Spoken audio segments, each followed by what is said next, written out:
Hello, അപ്പോൾ ഇന്നത്തെ ദിവസത്തിലേക്ക് എല്ലാവർക്കും സ്വാഗതം. ഇന്ന് ഞങ്ങൾ കൂത്തുപറമ്പേക്ക് പോവാണ്. വിഷുക്കല്ലേ വരുന്നത്, അപ്പോൾ ചില്ലറ ഷോപ്പിംഗ് ഒക്കെ ഉണ്ട്. ഡ്രസ്സ് എടുക്കണം, പിന്നെ കണി വയ്ക്കാനുള്ള കുറച്ച് സാധനങ്ങളൊക്കെ വാങ്ങണം. അപ്പോൾ പോയിട്ട് വരാം. ഞങ്ങൾക്ക് വയലിലൂടെ മാത്രമല്ല കേട്ടോ, നേരെ റോഡിലൂടെയും ബസ് സ്റ്റോപ്പിലെത്താം. പക്ഷേ ഈ ഒരു വഴി പോകുമ്പോൾ കുറച്ച് എളുപ്പത്തിൽ എത്തുകയും ചെയ്യാം. റോഡിനേക്കാൾ ഇച്ചിരി വെയിൽ കുറവായിരിക്കും, നല്ല കുറവല്ല, എന്നാൽ ഇച്ചിരി കുറവായിരിക്കും. അങ്ങനെ ഞങ്ങൾ നേരെ പോയത് ഇവിടെ ഡ്രസ്സ് വാങ്ങാനായിരുന്നു. അപ്പോൾ ഈ ഒരു ഡ്രസ്സ് എനിക്ക് ഭയങ്കരമായിട്ട് ഇഷ്ടമായി. പക്ഷെ അത് നോക്കിക്കൊണ്ട് നിൽക്കുമ്പോൾ എനിക്ക് എന്തോ സാരി മുറിച്ചടിച്ച പോലെ തോന്നുന്നു. പിന്നെ അവിടുന്ന് ഞങ്ങൾ ഡ്രസ്സൊക്കെ എടുത്ത് പിന്നെ നേരെ പോയത് പച്ചക്കറി വാങ്ങാനായിരുന്നു. അപ്പോൾ കണി വെക്കേണ്ട പച്ചക്കറിയൊക്കെ ഏകദേശം വാങ്ങി. എല്ലാ പച്ചക്കറിയും എടുത്തു, എല്ലാം കുറച്ച് കുറച്ചായിട്ട് ഇങ്ങനെ വെക്കാൻ വേണ്ടിയിട്ട്.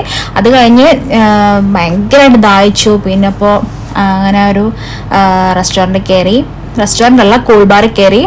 ഞാനൊരു ബർഗറും അമ്മ പപ്സും പിന്നെ എല്ലാം കൂടി ലൈം ജ്യൂസും കഴിച്ചു. അപ്പം ഞങ്ങൾ എപ്പോൾ കുത്തുമ്പോൾ വന്നാലും വാങ്ങുന്നത് ലൈം ജ്യൂസ് ആയിരിക്കും. വേറെ എന്ത് കഴിച്ചാലും ആ ഒരു ദാഹം മാറില്ല. പിന്നെ ഇവിടുന്ന് കുറച്ച് സ്നാക്സ് ഒക്കെ വാങ്ങി. ഞങ്ങൾ സ്ഥിരമായിട്ട് പണ്ടേ ഇവിടുന്നാണ് കഴിക്കാറുള്ളത്. പിന്നെ ബർഗർ നല്ല ടേസ്റ്റ് ഉണ്ടായിരുന്നു കേട്ടോ. അതുകൊണ്ട് ഞാൻ ഒന്ന് പൊന്നൂരും കൂടി വാങ്ങി. ഫ്രൈഡ് ചിക്കൻ്റെ ബർഗറായിരുന്നു.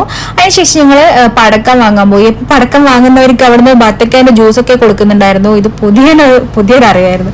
അപ്പം അതൊക്കെ വാങ്ങി ഞങ്ങൾ അടുത്തത് ഇങ്ങോട്ടാണ് പോയി. അടുത്തത് പോയത് കുടുംബശ്രീയുടെ സ്റ്റാളിലേക്കായിരുന്നു. അതായത് ഇപ്പോൾ കുടുംബശ്രീയിൽ അവർക്ക് ഈ ഒരു കൂപ്പൺ കൊടുക്കുന്നുണ്ടായിരുന്നു. 100 റുപ്പീസിൻ്റെ ഒരു കൂപ്പൺ കൊടുക്കും. അപ്പോൾ ആ പൈസക്ക് അവിടുന്ന് എന്തെങ്കിലും ഒരു സാധനം നമുക്ക് പർച്ചേസ് ചെയ്യാം. അപ്പോൾ ഞങ്ങൾ നേരെ അവിടെ പോയി. നല്ല നല്ല സാധനങ്ങൾ ഉണ്ടായിരുന്നു. അപ്പോൾ ഞങ്ങളൊരു അച്ചാറും പിന്നെ ഒരു വാഷിംഗ് പൗഡറും പിന്നെ ഇവർ ഹാൻഡ് വർക്ക് ചെയ്യുന്നതാണ്. ഈ ഹെയർ ബാൻഡും ഹെയർ ക്ലിപ്പൊക്കെ ഇവർ ഇവിടെ തന്നെ ഉണ്ടാക്കുന്നതാണ്. അപ്പോൾ പൊന്നൂന് അതും എടുത്തു. പിന്നെ ദാഹിച്ചപ്പോൾ ആദ്യം ലൈം കുടിച്ചു. പിന്നെ അതിന് ശേഷം ഞങ്ങൾ വീട്ടിലേക്ക് പോവാണ്. ഈ വിഷു എന്ന് വെച്ചിട്ട് ഈ തിരക്കൊക്കെ കുറവായിരുന്നു കേട്ടോ. ചിലപ്പോൾ ഇന്നായോണ്ടായിരിക്കാം, വിഷു 2 ദിവസം കഴിഞ്ഞിട്ടല്ലേ.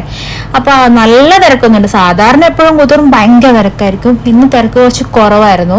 പിന്നെ ഇന്ന് വെയിലും കുറച്ച് കുറവായിരുന്നു. അപ്പോൾ ഇതൊക്കെയാണ് ഞങ്ങൾ വാങ്ങിയ ഡ്രസ്സുകൾ. അത് പെണ്ണിട്ടിട്ട് കാണിച്ചു തരാം. അപ്പോൾ അത്രയേ ഉള്ളൂ. ബൈ.